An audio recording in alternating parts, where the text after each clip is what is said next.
again and expecting a different result.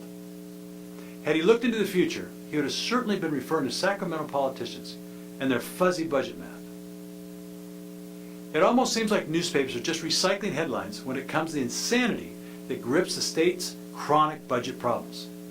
Another sham budget passes, and less than 2 months later, it's already out of balance. How often have we seen this headline? That's right, just 2 months after Democrats passed a budget, claimed it was balanced because revenue was higher than expected that month. The state tax revenues are down 10%. Governor Brown and state Democrats optimistically and naively projected a $4 billion surplus in taxes for this year. But in July, revenues were down 10.3%. According to Comptroller John Chang, state revenue was $538.8 million less than the budget projections of $5.2 billion for July. But it turns out only $120 million of that gap is due to decrease in personal income, sales, and corporate taxes. The remaining $419 million shortfall is due to the anticipated $4 billion in revenues lawmakers were hoping would magically appear in government coffers. If revenues for the year are still down in December, another $2.5 billion would need to be cut. With the latest economic news, it doesn't look likely that California will achieve its sunny expectations. But you brace yourself for a media blitz demanding higher taxes to save education and public safety. Is it any wonder government projections are always off base?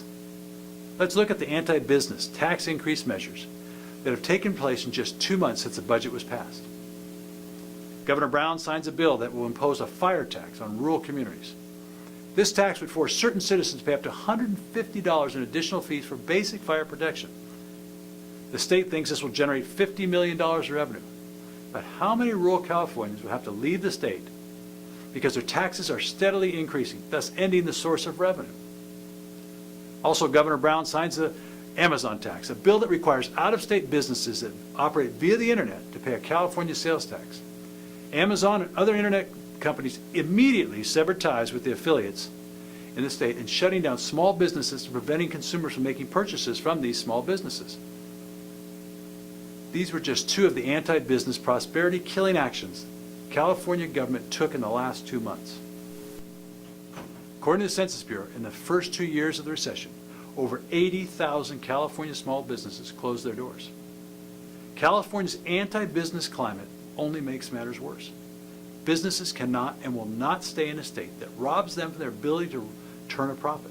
Every time a business leaves the state, it takes with it jobs California taxpayers would have held. No jobs, no income, no tax revenues. That's the fundamental math equation. Sacramento just can't understand that. Here's America's Prosperity's math solution. Lower taxes plus limited government equals jobs and prosperity. That's common sense.